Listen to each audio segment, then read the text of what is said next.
आज हमारे सामने 4 ऐसे विषय हैं जो पहली नज़र में बिल्कुल अलग लगते हैं। हम भारत की वोटर लिस्ट में जो गड़बड़ियां चल रही हैं, वहां से शुरू करेंगे। फिर देखेंगे कि कैसे भारत और यूएई की दोस्ती खाड़ी देशों की मुश्किल राजनीति के बीच एक नया मोड़ ले रही है। इसके बाद हम अमेरिका की एक नई, क्या कहते हैं, दादागिरी पर नजर डालेंगे, जो दुनिया के नियमों को बदल रही है। और आखिर में हम सबकी पसंदीदा इलेक्ट्रिक गाड़ियों के भविष्य पर बात करेंगे और जानेंगे कि कैसे एक धातु की कमी इस पूरी क्रांति को ही रोक सकती है। तो चलिए सबसे पहले अपने ही घर की बात करते हैं, हमारे लोकतंत्र की बुनियाद यानी वोटर लिस्ट की। भारत का इलेक्शन कमीशन ईसीआई एक प्रक्रिया चला रहा है जिसका नाम बड़ा भारी भरकम है, स्पेशल इंटेंसिव रिवीजन या एसआईआर। सुनने में तो बहुत अच्छा लगता है कि वोटर लिस्ट को साफ किया जा रहा है, गलत नाम हटाए जा रहे हैं। लेकिन 12 राज्यों से शिकायतें आ रही हैं कि सफाई के नाम पर असली वोटरों को ही लिस्ट से बाहर किया जा रहा है। और ये मामला इतना गंभीर हो गया है कि सुप्रीम कोर्ट तक को दखल देना पड़ा है, खासकर पश्चिम बंगाल के मामले में। हो ये रहा है कि लोगों को वेरिफिकेशन के लिए नोटिस भेजे जा रहे हैं, लेकिन उन नोटिस में ही ढेरों गलतियां हैं। पता चल रहा है कि ये नोटिस 2002 की, यानी 20 साल से भी ज्यादा पुरानी लिस्ट के आधार पर भेज दिए गए, या फिर किसी सॉफ्टवेयर की गड़बड़ी की वजह से। नतीजा, आम आदमी को अपना ही नाम लिस्ट में वापस जुड़वाने के लिए सरकारी दफ्तरों के चक्कर काटने पड़ रहे हैं। एक मिनट, ये तो सुनने में ही अजीब लग रहा है। मतलब लोगों को नोटिस उन पतों पर या उस जानकारी के आधार पर मिल रहे हैं जो 20-22 साल पुरानी है। इसमें तो गलती होना तय ही है। बिल्कुल। और ये कोई पहली बार नहीं हो रहा है। यही एसआईआर प्रक्रिया जब बिहार में लागू हुई थी, तब भी यही हंगामा हुआ था। उस वक्त भी कोर्ट ने दखल देकर कहा था कि आधार कार्ड को भी पहचान पत्र के तौर पर इस्तेमाल किया जाए, जिससे लाखों लोगों को राहत मिली। लेकिन जब उस पूरी प्रक्रिया के बाद अंतिम आंकड़े सामने आए, तो एक बहुत ही चौंकाने वाली बात पता चली। वो क्या थी? आंकड़ों ने दिखाया कि लिस्ट से जितने भी नाम हटाए गए, उनमें पुरुषों के मुकाबले महिला वोटरों की संख्या कहीं ज्यादा थी। ये इस पूरी प्रक्रिया में एक बहुत बड़ी खामी की तरफ इशारा करता है। शायद इसलिए कि शादी के बाद महिलाएं अपना घर बदलती हैं, कभी-कभी सरनेम भी बदलता है, और सिस्टम इस बदलाव को ठीक से दर्ज नहीं कर पाता। ये तो बहुत गंभीर बात है। और हमारे सूत्रों के मुताबिक तमिलनाडु की कहानी तो और भी अविश्वसनीय है। हाँ, तमिलनाडु का मामला तो इस पूरी गड़बड़ी को एक अलग ही स्तर पर ले जाता है। वहाँ कई बूथों पर इतने ज्यादा नाम हटा दिए गए हैं कि जब 2024 के लोकसभा चुनाव में वोट डालने वाले लोगों की संख्या और हटाए गए नामों की संख्या को जोड़ा गया, तो वो आंकड़ा उस बूथ की कुल वोटर संख्या से भी ज्यादा निकल गया। रुकिए, इसे ठीक से समझते हैं। मतलब जिन लोगों ने सिर्फ 2 साल पहले 2024 में वोट डाला था, उनके नाम भी 2026 में लिस्ट से काट दिए गए। ये मानवीय भूल है या कुछ और? ये एक ऐसा सवाल है जिसका जवाब ईसीआई को देना होगा। लेकिन इसका सीधा मतलब तो यही निकलता है कि असली वोटरों को, जिन्होंने अपने मताधिकार का प्रयोग किया था, उन्हें भी फर्जी मानकर हटा दिया गया। और उत्तर प्रदेश में तो एक अलग ही पहेली है। वहां जब राज्य चुनाव आयोग ने पंचायत चुनाव के लिए लिस्ट बनाई, तो पाया कि सिर्फ गांव के वोटरों की संख्या ही ईसीआई की पूरे राज्य के लिए जारी की गई ड्राफ्ट लिस्ट से ज्यादा है। तो बड़ा सवाल यही है कि क्या वोटर लिस्ट को शुद्ध करने की इस कोशिश में हम लोकतंत्र की जड़ों को ही कमजोर कर रहे हैं? वाकई, जब देश के अंदर की बुनियाद ही इतनी नाजुक लग रही हो, तो बाहर की दुनिया में रिश्ते बनाना और संतुलन साधना वो और भी मुश्किल हो जाता है। और यही हमें अपने अगले विषय पर ले आता है, पश्चिम एशिया यानी खाड़ी देशों की ओर। हाल ही में यूएई के राष्ट्रपति शेख मोहम्मद बिन जायद अल नहायान, जिन्हें एमबीजेड भी कहा जाता है, दिल्ली आए थे। और इस दौरे की सबसे बड़ी खबर यह है कि भारत और यूएई एक रणनीतिक रक्षा साझेदारी यानी डिफेंस में मिलकर काम करने का एक बड़ा अग्रीमेंट करने जा रहे हैं। अगर हम इसे बड़े कैनवस पर देखें तो ये एक बहुत बड़ी और ध्यान देने वाली बात है। यूएई भारत का तीसरा सबसे बड़ा ट्रेड पार्टनर है और दूसरा सबसे बड़ा देश है जहां हम अपना सामान बेचते हैं। लेकिन ये रक्षा समझौता एक ऐसे वक्त पर हो रहा है जब खाड़ी क्षेत्र में तनाव अपने चरम पर है। एक जमाने में यूएई और सऊदी अरब यमन में हूती विद्रोहियों के खिलाफ एक साथ लड़ रहे थे। आज उन दोनों देशों के बीच एक नया कोल्ड वॉर यानी शीत युद्ध चल रहा है। यूएई के एमबीजी और सऊदी अरब के ताकतवर नेता मोहम्मद बिन सलमान यानी एमबीएस के बीच बातचीत लगभग बंद है। और ये सिर्फ इन दो देशों की बात नहीं है, पूरे इलाके में उथल पुथल मची हुई है। ईरान में सरकार के खिलाफ प्रदर्शन हो रहे हैं, गाजा में युद्ध विराम बहुत ही नाजुक हालत में है और याद होगा कि सितंबर 2025 में इजराइल ने कतर पे बमबारी भी की थी। उस बमबारी के फौरन बाद सऊदी अरब ने पाकिस्तान के साथ एक आपसी रक्षा समझौता कर लिया था और अब खबरें हैं कि इस गुट में तुर्की को भी शामिल करने की बात चल रही है। बिल्कुल। और इसी माहौल में कुछ एक्सपर्ट्स भारत यूएई के इस रक्षा समझौते को सऊदी, पाकिस्तान, तुर्की के बन रहे गुट के जवाब के तौर पर देख रहे हैं। हालांकि भारत के विदेश सचिव विक्रम मिस्री ने साफ साफ कहा है कि हमारा समझौता किसी के खिलाफ नहीं है और ना ही भविष्य के किसी काल्पनिक सिनारियों में भारत को उलझाने के लिए है। लेकिन क्या ये सिर्फ एक डिप्लोमेटिक बयानबाजी नहीं है? जाहिर है कोई भी देश खुलकर ये नहीं कहेगा कि हम किसी तीसरे देश के खिलाफ गठबंधन बना रहे हैं। पर्दे के पीछे की असल कहानी क्या हो सकती है? आपका शक जायज है।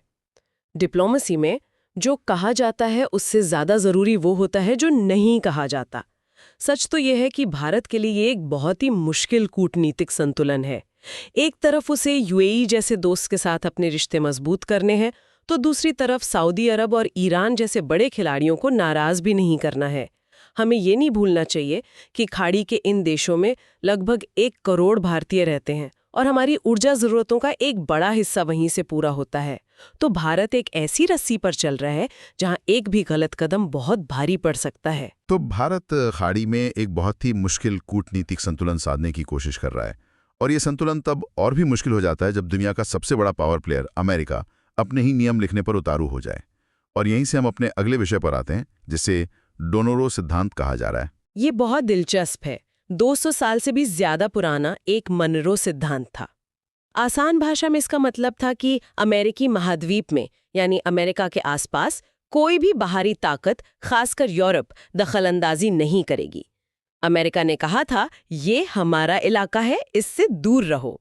और अब इस मनरो सिद्धांत का नया वर्जन आ गया है, डोनरो सिद्धांत, डोनाल्ड ट्रंप के नाम पर। तो इसमें नया क्या है? नया ये है कि ये सिर्फ बाहरी ताकतों को दूर रखने के बारे में नहीं है, बल्कि अमेरिका द्वारा खुद जाकर सीधे दखल देने के बारे में है। इसका सबसे बड़ा उदाहरण हमें 2026 की शुरुआत में ही देखने को मिला, जब अमेरिकी हवाई सैनिकों ने वेनेजुएला के राष्ट्रपति निकोलस मदुरो और उनकी पत्नी को ही किडनैप कर लिया। क्या? ये तो किसी फिल्म की कहानी लग रही है। अब इसका मतलब क्या है? क्या अब अंतर्राष्ट्रीय कानून और नियम कायदों का कोई मतलब नहीं रह गया? कई विश्लेषकों का यही मानना है। ये घटना इस बात का सबूत है कि 1945 के बाद जो दुनिया की व्यवस्था बनी थी वो अब खत्म हो चुकी है। ये सोच हमें नवंबर 2025 में आई अमेरिका की नेशनल सिक्योरिटी स्ट्रैटेजी यानी NSS दस्तावेज में भी साफ दिखती है, जिसमें कहा गया है कि अमेरिका पश्चिमी गोलार्ध में अपनी दादागिरी फिर से स्थापित करेगा। और सिर्फ कहा नहीं गया, क्यूबा, कोलंबिया और मेक्सिको को भी ऐसी ही कार्रवाई की धमकी दी गई है। तो इसका सीधा मतलब यह है कि अमेरिका ने अनजाने में ही एक पैंडोरास बॉक्स खोल दिया है। जब दुनिया का सबसे पुराना लोकतंत्र नियम तोड़ता है तो वो दूसरे देशों को भी ऐसा करने का एक तरह से नैतिक अधिकार दे देता है। आपने बिल्कुल सही पकड़ा। कल अगर चीन ताइवान पर कोई कार्रवाई करता है या रूस अपने किसी पड़ोसी देश में दखल देता है तो वो कह सकता है हम तो बस वही कर रहे हैं जो अमेरिका ने वेनेजुएला में किया। और इसी NSS दस्तावेज में यूरोप की भी जमकर आलोचना की गई है। अगर हम भारत के पड़ोस की बात करें तो पाकिस्तान में सेना प्रमुख फील्ड मार्शल आसिम मुनीर का दबदबा प्रधानमंत्री शहबाज शरीफ पर भारी है और अमेरिका एक बार फिर उसे अपना सहयोगी बनाकर अत्याधुनिक हथियार दे रहा है। वहीं दूसरी ओर चीन ने अमेरिकी टैरिफ का डटकर मुकाबला किया है और ग्लोबल सप्लाई चेन पर अपनी पकड़ और मजबूत कर ली है। तो इस पूरी उथल-पुथल के बीच भारत कहाँ खड़ा है? सूत्रों के मुताबिक भारत एक मुश्किल चौराहे पर है।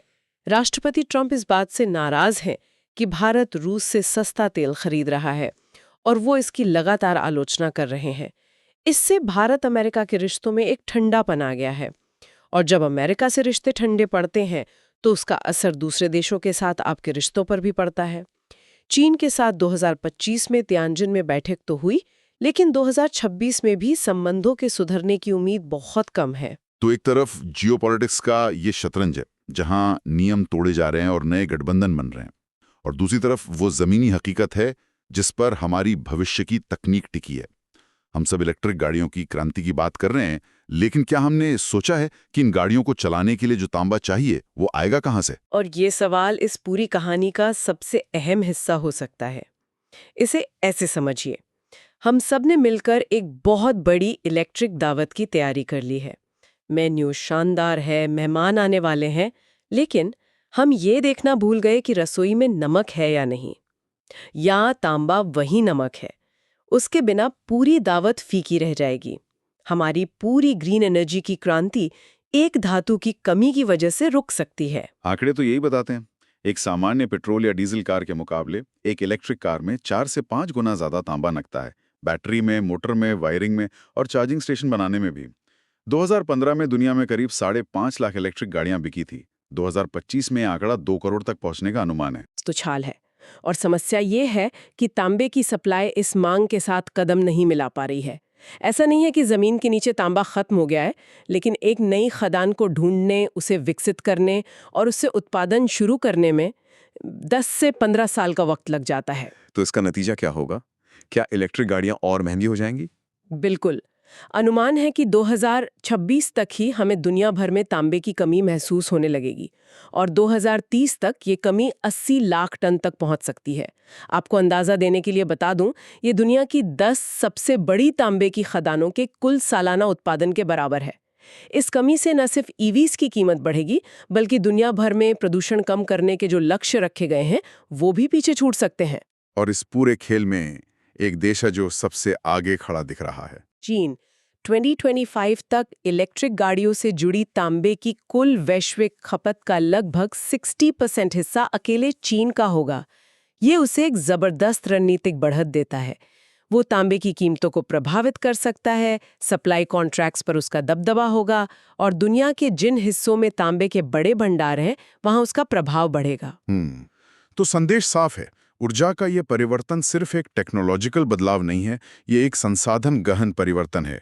अगर तांबे की सप्लाई, उसकी रिसाइकलिंग और इसकी जगह इस्तेमाल हो सकने वाली नई टेक्नोलॉजी पर तेजी से काम नहीं किया गया, तो हमारे इलेक्ट्रिक भविष्य की रफ्तार हमारी इच्छाओं से नहीं, बल्कि जमीन के नीचे दबे खनिजों से तय होगी। तो आज हमने भारत की एक बड़ी घरेलू चुनौती से लेकर पश्चिम एशिया के बदलते समीकरण, वैश्विक शक्ति की नई परिभाषा और भविष्य की तकनीक के लिए एक मूलभूत संसाधन के संकट तक की पड़ताल की। ये सारी बातें हमें यही दिखाती हैं कि दुनिया कितनी आपस में जुड़ी हुई है।